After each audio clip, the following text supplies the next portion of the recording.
امیر المؤمنین حضرت ابو حفص عمر بن خطاب رضی اللہ تعالی عنہ سے روایت ہے، وہ کہتے ہیں میں نے رسول اللہ صلی اللہ علیہ وسلم کو فرماتے ہوئے سنا کہ عملوں کا دار و مدار نیتوں پر ہے،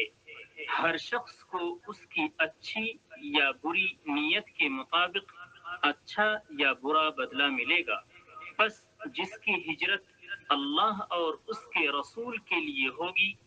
اس کی ہجرت انہی کی طرف سمجھی جائے گی، اور جس نے دنیا حاصل کرنے کے لیے یا کسی عورت سے نکاح کی غرض سے ہجرت کی تو اس کی ہجرت انہی مقاصد کے لیے ہوگی۔ متفق علیہ، یعنی اس حدیث کو امام بخاری اور امام مسلم نے روایت کیا ہے۔